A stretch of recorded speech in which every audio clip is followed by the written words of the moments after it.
where they become really negative is when you're saying, well, we're not doing this while you're doing it, because that's where you start to create blind spots and you start to stop questioning yourself and your behavior. Coming to you live from deep within an icy but windy and also sometimes sunny radioactive meme land, we are the survivors of the alt-right apocalypse, the few, the brave, the bitchy, once more wading into battle against the froggy hordes with Rantzerker TLDR style number 87. No, you didn't. Anyway, the reason why I'm sort of calling that interim is because we're going to talk about in-group, out-group in the non-feminist community. Because right now, I really don't give a shit who I upset. I'm sick of drama and sick of bullshit and sick of nonsense, and yet I'm gonna be poking the bear anyway because reasons of fan fiction. Anyway, so yeah, this was it was just a little reminder which I put out that that there was the VidCon thing happening in that week, which was the YouTuber convention where people go and do whatever the fuck it is that they do there, and that there were several people of the general anti-feminist, rationalist, skeptic, whatever. I don't give a shit what they're calling themselves now, frankly. That general sphere genre of video creation, because I find that if ever you sort of try and say, well, this person is in, this person's in, this person, they'll just say like, no, that's not how it is, but they'll still continue all of their ties with all of the other people in that genre. But that's neither here nor there. And basically, I was just pointing out that it's really bizarre that there are some people from that general grouping who would deny that there was any sort of community, any sort of bond or link between each other, while very obviously partaking in a community activity. And obviously, then when you get there, you see people, they're doing all of the things that I've sort of pointed out. It's like, yeah, they're doing all of these random collaboration videos with each other while they're there. They're all talking to each other, spending all of their spare time with each other. You're just seeing all of this interaction, which speaks very obviously of some sort of social bond. And it's kind of like, well, you can't really deny that there is some sort of social bond there. In fact, I've seen that quite a few of the people who were previously sort of saying, oh, there's no real community or anything like that, now coming out after the fact and saying, well, yeah, it's pretty much undeniable now that there absolutely is. And all of the hilarious straw men being pointed at me saying stupid shit like, oh, TLDR says that people shouldn't be allowed to have friends and shouldn't be allowed to meet up and all sorts of other bullshit like that. I've never said that doing this is inherently some sort of problem or that people shouldn't do it or that it's necessarily a bad thing, merely that trying to claim that it's not when people have eyes and can see what's going on is either intentionally misleading people, just outright disingenuousness, or you're an absolute moron. Well, I mean, I would sort of agree with that. Like, pointing out that this is something that happens is sort of like, I don't even understand how that's not a neutral statement. Human's gonna human. Yeah. There you go. And that's what's happening. I remember when someone, I think, I'm not gonna, I mean, this is pretty neutral, but there was someone tweeted the Honey Badger Radio account talking about your post. And I was looking at it and I was like, well, this doesn't seem controversial. It's just what people do. And just own it. Like in response, they tweeted it out at me and I said in response, well, yeah, we went there to network. Honey Badger Radio has a specific purpose. We went there to network. We went there to hone our craft. And that's what I did. And I'm not going to be like, oh, no, that's not what I was doing there or not what we were doing there. That's what we were doing there. And I think that, like, and I think from what I'm getting at, it's that own it. And when you can't own something, there's something going on. There's something deeper going on when you're obviously doing something and saying, I'm not doing this thing. And it's not like a situation where you can't do that thing. There's nothing any non-human about going and creating cliques and having fun and talking with each other and making a community. That's a very human thing to do. I wouldn't say that we're really as much part of that community, just being what we are. like we're I'd like to draw a distinction, and I don't know, maybe it's a distinction without a meaning, but there's the non-feminist community. I'm not going to use the word skeptic because I got into a bit of a conversation with Mike about that, and he's not sure that that's a name that's applied to them. So maybe non-feminist is less offensive. But there's the non-feminist community, which is comprised also of anti-feminists who directly oppose feminism. And then there's sort of the men's rights community, and there's overlap. But in my personal case, and I'm not going to speak for all men's rights activists or people who are called men's rights activists or men's issues enthusiasts, but for my personal case, I oppose feminism where I see feminism not like in a very practical sense, like where I see feminism opposing what I want to advance in my mission statement, which is compassion for men. That doesn't mean no compassion for women. It just means that that is my mission statement. That's what I'm doing this for. And that's what everything I do is ultimately to promote. And I believe that compassion for men also means compassion for women, but my focus is on men. So again, I'm anti-feminist in the context of that. So for example, I oppose feminist theory on principle as well, but in the context of what the work that I'm trying to do for Honey Badger Radio, I oppose it because it is a mental health risk for men to be told that they are responsible for all the ills in society. So I would say there's some distinctions to be drawn here, but at the same time as I recognize that, you know, non-feminism is sort of creating its own community with its own sort of ecosystem, which is, in my opinion, it's a good thing, but there's also negatives that come out of that.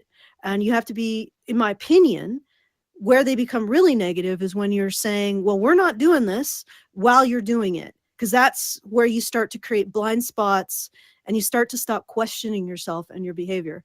And everybody who's in this situation, I mean, to me, the ultimate enemy in all of this isn't whatever ideology has got the reins of the crazy, and developing the madness. To me, the problem is a particular way of controlling discourse to exclude any kind of conversation on certain topics on unquestionable assumptions, and to use emotional blackmail, extortion to force people to not discuss these things. And in my mind, everything should be allowed to be on the table. And the way that this applies to in-groups and out-groups is that in-groups tend to create orthodoxies and then define their out-group based on those orthodoxies, and those orthodoxies are unquestionable assumptions. And it's not that when you point and say, hey, you guys are starting to look like this, it's not that we're saying you can't have friends, you can't be community, you can't enjoy each other's company, or even that you can't have cliques of people who like each other more than other people. That's not what we're saying. We're saying that, hey, this is a pitfall. Be careful, pay attention to it. Going through into this social identity theory, which I want to apply to this, because we have to apply it. As always, we have to drag shit back to the fucking drama, because of course we do. So in that sort of instance, if you were to apply it to, say, a job like doing the YouTubes, that would be like, I'll have you on my channel, which is bigger than yours, to do a video. And then in the future, when you've got some bonus from that, you'll totally have me on yours, nudge, nudge, wink, wink. It's that's sort of how people will do that.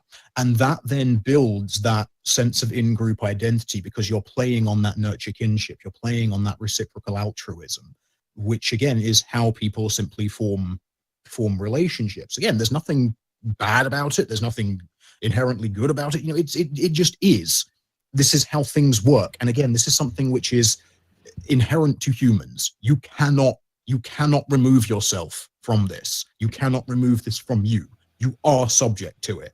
And this is what I find really quite funny, that there are people who kind of just want to, they don't want to talk about this. They'd rather sidestep it and just say, no, that's not what's happening at all. There's no way that could possibly be the thing, because we're all a bunch of individuals. We just so happen to work together and things like that. There's no possible way that it could result in me giving favorable treatment to one person and unfavorable treatment to another. But that's exactly what it ends up doing.